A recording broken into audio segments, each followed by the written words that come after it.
वहीं अब बात इसी पर ज्यादा जानकारी के लिए हमारे साथ हमारे संवाददाता मिर्जापुर से वीरेंद्र गुप्ता जुड़ रहे हैं। वीरेंद्र, जिस तरह से देखिए देखा जा रहा है बीजेपी ने 7 उम्मीदवारों की लिस्ट जारी कर दी है, क्या लगता है किन जातिगत समीकरणों को साधते हुए इन लिस्टों में प्रत्याशियों के नामों का ऐलान किया गया है और इतनी देरी से इस लिस्ट को क्यों जारी किया है? क्या कुछ कारण इसके पीछे स्पष्ट हो पा रही है? वीरेंद्र, देखिए ये इतिहास रहा है कि भारतीय जनता पार्टी का जो प्रत्याशियों की घोषणा की लिस्ट होती है वो आमतौर पे अन्य दलों की तुलना में काफी लेट आता है। हालांकि बताया जा रहा है, जो सूत्र बता रहे हैं कि भारतीय जनता पार्टी में इस बात को लेकर मंथन चल रहा था कि निषाद पार्टी मिर्जापुर मझवा विधानसभा से उनको टिकट मिलेगा कि भारतीय जनता पार्टी स्वयं चुनाव मैदान में उतरेगी। हालांकि उत्तर प्रदेश की सरकार इस बार पूरी तरीके से आश्वस्त है कि ज्यादा से ज्यादा होने वाले विधानसभा उपचुनाव में वो अपनी जीत दर्ज कराएगी। इसी तर्ज पर भारतीय जनता पार्टी के प्रत्याशी सुष्मिता मौर्य के नाम की घोषणा के बाद भारतीय जनता पार्टियों में उत्साह तो देखा ही जा रहा है, लेकिन तेजी से समीकरण बदलता हुआ भी दिखाई दे रहा है मझवा विधानसभा क्षेत्र में।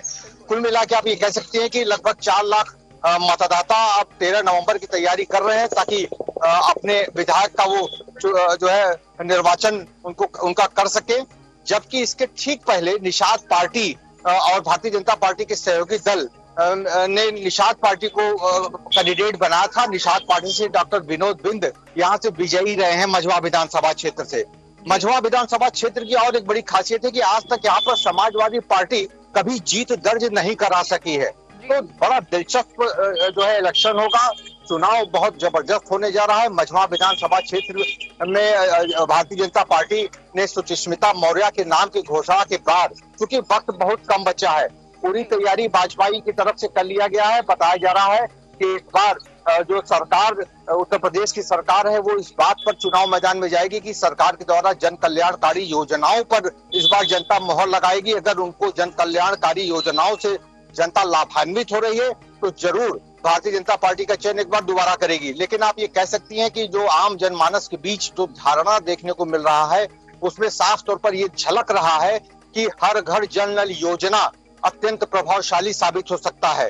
तमाम लोगों को मुख्यमंत्री आवास योजना हो, चाहे प्रधानमंत्री आवास योजना हो, चाहे मुफ्त में मृदा परीक्षण हो या किसान सम्मान निधि हो, इन सब बातों का भी चयन यहाँ की जनता करने वाली है। क्या वास्तव में सरकार के द्वारा दी जा रही तमाम जन कल्याणकारी योजनाओं का जनता लाभ ले पा रही है कि नहीं, इसका भी चुनाव यहाँ की पब्लिक करने वाली है। लोग यहाँ तक चर्चा करते हैं। जैसा कि आपने बताया, यहाँ पर बीजेपी की अगर बात की जाए तो महिला, अगर बात की जाए सुष्मिता, ऐसे तमाम प्रत्याशियों के नामों का जो ऐलान किया गया है। अगर मझवा सीट से बात की जाए तो बीजेपी ने किस चेहरे पर विश्वास जताया है, किस चेहरे पर भरोसा जताया है? अगर मिर्जापुर की मझवा सीट की अगर बात की जाए तो देखिए, भारतीय जनता पार्टी ने सुष्मिता मौर्य इसके पहले भी विधायक रह चुकी हैं और सुष्मिता मौर्य के पिताजी भी रामचंद्र मौर्य यहाँ से निर्दल पार्टी चुनाव चिन्ह के रूप में भी विधायक बन चुके हैं। तो सुष्मिता मौर्य का एक राजनीतिक बैकग्राउंड रहा है, मजबूत राजनीतिक बैकग्राउंड से रही हैं और जब वो जो है विधायक थी उसके बाद अभी भी सक्रिय भूमिका में वो निरंतर फील्ड में दिखा करती थी।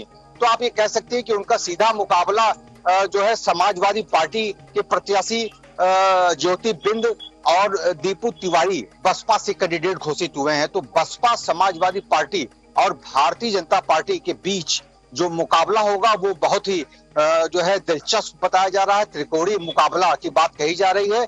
लेकिन चूंकि भारतीय जनता पार्टी विभिन्न सरकार के द्वारा दी जाने वाली योजनाओं को लेकर चुनाव मैदान में उतर रही है, अब इस चुनाव में जो आम जनमानस के बीच वो सरकारी योजनाओं से होने वाले लाभ को चुनती है या अन्य मुद्दा यहाँ हावी रहता है। जैसे जैसे चुनाव की तिथि नजदीक होगी वैसे वैसे और भी ज्यादा पिक्चर मझवा विधानसभा में क्लियर हो पाएगा।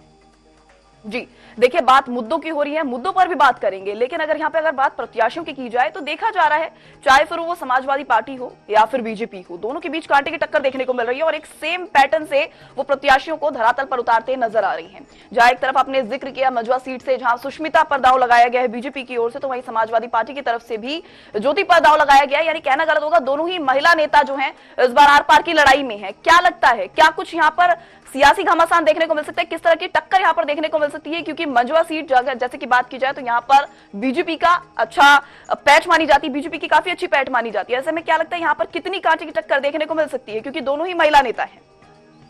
निस्संदेह दोनों ही महिला कैंडिडेट्स हैं और समाजवादी पार्टी ने भी महिला कैंडिडेट का चयन किया है। भारतीय जनता पार्टी ने भी महिला कैंडिडेट का चयन इसलिए भी किया है कि महिलाओं के आरक्षण को लेके भारतीय जनता पार्टी हमेशा से एग्रेसिव रही है।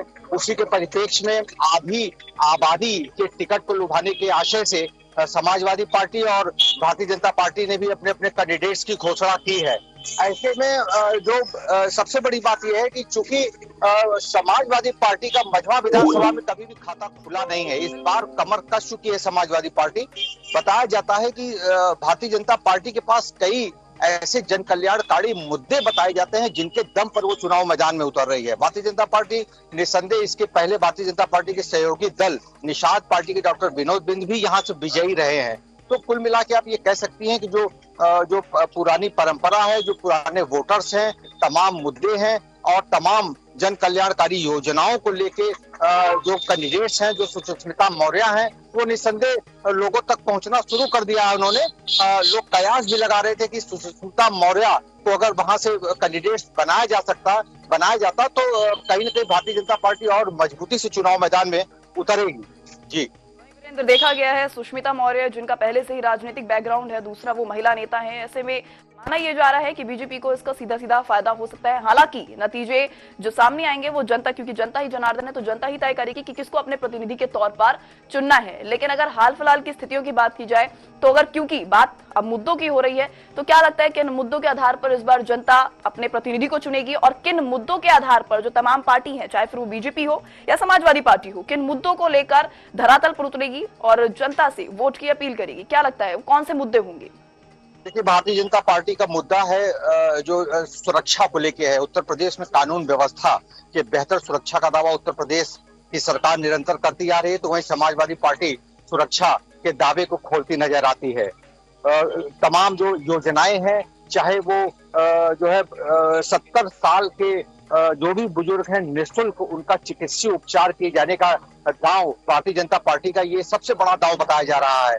हालांकि पहले से ही आयुष्मान कार्ड के माध्यम से लाखों लाख लोग लाभान्वित हो रहे हैं, इसकी भी चर्चा निरंतर भारतीय जनता पार्टी की तरफ से उनके लोग करते आते हैं।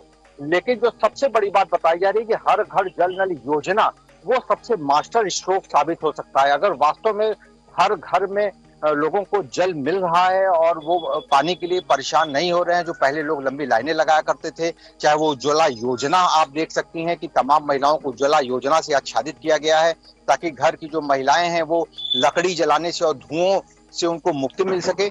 सरकार निरंतर तमाम योजनाओं को लेकर वो चुनाव मैदान में उतरेगी, सुरक्षा व्यवस्था को लेकर उतरेगी। जिस तरीके से योगी सरकार ने अपराधियों के खिलाफ बुलडोजर एक्शन लिया है वो कई लोगों को काफी प्रभावित करता है। लोग यहाँ पे चर्चा करते हैं कि बुलडोजर एक्शन के दम पर ही उत्तर प्रदेश की योगी सरकार दोबारा जो है सरकार बनाने में कामयाब रही है। तो भारतीय जनता पार्टी के पास बताने के लिए बहुत कुछ है। समाजवादी पार्टी हो सकता है कि जो है सुरक्षा व्यवस्था में वो चूक बता के चले, सरकार की अन्य कमियां लोकसभा चुनाव में जैसे समाजवादी पार्टी का अच्छा प्रदर्शन रहा है उसको लेकर वो आगे चलेगी, तो कहीं भारतीय जनता पार्टी हरियाणा की जीत को आम जनमानस तक पहुंचाएगी कि उनकी नीतियां लोगों को भा रही हैं, इसलिए सरकार तिवारा बन रही है। तो इस तरीके से आप देख सकते हैं कि मझवा विधानसभा क्षेत्र में जो पब्लिक इस बार चुनाव करने जा रही है वो सरकारी योजनाओं को वरीयता पर रख के, सुरक्षा को वरीयता में रख के करने जा रही है। तो वहीं तमाम जानकारी के लिए बने रहिएगा आप वीरेंद्र हमारे साथ।